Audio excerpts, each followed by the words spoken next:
உங்கள் தங்க நகை விற்று உடனடி பணம் பெற மேக்ஸ் கோல்டு கால் 04445454545. ஸ்டேட் எஜுகேஷன் பாலிசி வந்து நெப்போடைய வந்து காப்பி தான். இது வந்து அரசியல் கால் பண்ணுச்சுனால அதை ஏற்றுக்காமல் இவங்களா புதுசாக ஒன்று அதை காப்பி அடித்து உருவாக்கியிருக்கான்னு ஒரே விதத்தில் சொன்னால் நலம் காக்கும் ஸ்டாலின் முகாம் இருந்து சொல்கிறேன், நாட்டை காக்கும் ஸ்டாலின்கிற விதத்தில் தான் இந்த எஸ்சிபி நீங்கள் பார்க்கணும்.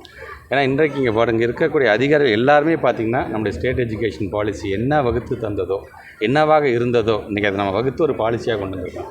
அதில் படிச்சுட்டு முன்னேறியவர்கள் தான் எல்லாருமே.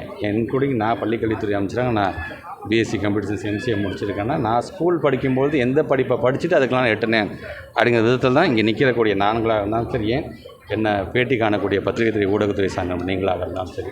ஸோ எங்களை பொறுத்த வரைக்கும் ஒரு ஆட்சி மாற்றம் ஏற்பட்ட பிறகு ஒரு ஃபவுண்டேஷன் நாங்கள் லே பண்ணுறோம். நாங்கள் அந்த ஃபவுண்டேஷன் லே பண்ணி நான் அது ஒரு ப்ரூவன் ரிசல்ட் நாங்கள் கொடுக்க ஆரம்பிச்சிட்டோம். நாங்கள் அந்த ஃபவுண்டேஷன் மேலே நாங்கள் அடுத்தது என்னென்ன செய்ய போகிறோங்கிறதையும் நான் எடுத்து சொல்லிட்டேன். நான் தொலைநோக்கு பார்வையோட டெக்னாலஜி நாங்கள் எப்படி அடாப்ட் பண்ண போகிறத முதற்கொண்டு நான் பண்ணேன். என்ன கேட்டால் இதை முழுவதுமாக அலசி ஆராய்ந்து மற்ற மாநிலங்களும் இதை நீங்கள் வந்து பின்பற்றுறீங்கன்னு சொன்னீங்கன்னா, எங்கள் பிள்ளைங்க எப்படி நேற்று மட்டும் பார்த்திங்கன்னா கிட்டத்தட்ட ஆட்சி மாற்றம் ஏற்பட்டது 1800 பிள்ளைங்க வந்து ப்ரீமியம் இன்ஸ்டியூஷன்ஸ் இப்போ நாங்கள் சேர்ந்துருக்கிறாங்க.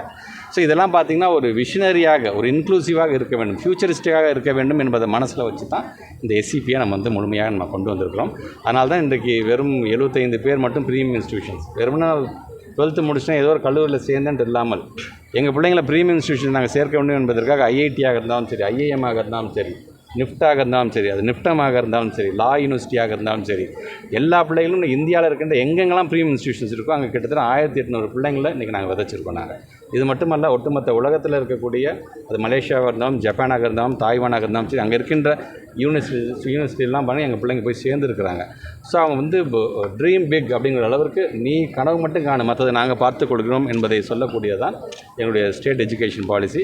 அதோடைய ப்ரூவன் மாடலாகத்தான் நேற்று கூட நீங்கள் பார்த்தீங்கன்னா தான் நம்ம டிரெவிடியன் மாடல் என்று சொன்னாலும் டேட்டா ட்ரிவன் மாடலாக நேற்று கிட்டத்தட்ட 901 பிள்ளைங்களை வந்து நாங்கள் வந்து ப்ரீமியம் இன்ஸ்டியூஷன் சேர்த்துருக்கோம். இது வந்து ஒரு பானை சோத்துக்கு ஒரு சோறு பதம் என்கின்ற விதத்துக்கு இந்த சாதனையை சொல்கிறேன். இது இல்லாமல் அந்த குழந்தைங்களுக்கு வந்து நாங்கள் எப்படி அவங்களை வந்து மேம்படுத்த வேண்டும் என்பதை கொண்டு போகிறோம். நீங்களே பார்த்துருப்பீங்க, நேஷனல் எஜுகேஷன் பாலிசி 3, 5, 8 குழந்தைங்களுக்கு முதற்கொண்டு பொதுத் தேர்வு நடத்தப்படும். பாஸ் ஆகலைன்னா திருப்பி 3 படிக்கட்டுமே அப்படின்னு ரொம்ப சாதாரணமாக சொல்லிட்டு போயிடுறாங்க.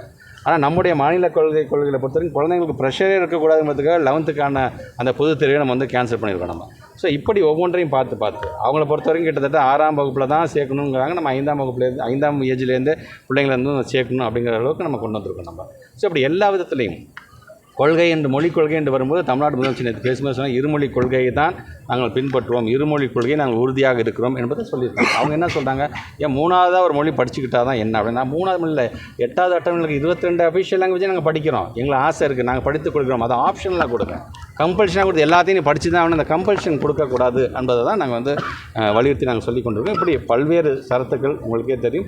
இன்றைக்கி நம்முடைய மாநில கல்விக் கொள்கை அப்படிங்கிறது தமிழன் அப்படிங்கிறதுக்கான ஒரு யூனிக் ஐடென்டிட்டி இருக்குது. பார்த்திங்களா, தமிழ்நாடு, தமிழ் மொழினா என்ன, நம்முடைய கலாச்சாரம் என்ன, நம்முடைய பண்பாடு நமக்கு என்ன சொல்லி தருகிறது, இது பேஸாக வச்சு உருவாக்கப்பட்டதான் எஸ்சிபி.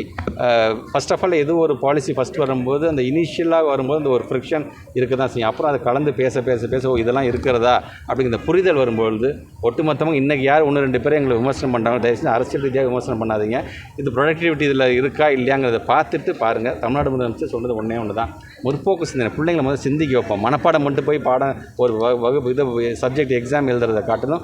புரிதல் தன்மையோடு இருக்கட்டும், அறிதல் இருக்க வேண்டும், அறிவியல் இருக்க வேண்டும், பிற்போக்குத்தனத்துக்கு இடமே இல்லை அப்படிங்கிற சொல்லியிருக்காங்க. பார்த்தீங்களா, அது சார்ந்து தான் சுற்றி அந்த எஸ்சிபி வரும். அதை முழுமையாக படித்து பார்த்தால் பத்திரிகை துறை ஊடகத்துறை நண்பர்களுக்கும் அது புரியும் என்று நான் இப்போ இது ஏற்றுக்கொண்ட உங்களோட கேன்சல் பண்ணியிருக்க வேணாம் அப்படிங்கிற மாதிரி சொல்கிறாங்க. அது யார் சொன்னாங்கன்னு சொல்லுங்கள், அவங்க தனிப்பட்ட முறை நான் உங்கள் தங்க நகை விற்று உடனடி பணம் பெற மேக்ஸ் கோல்டு கால் 04445454545.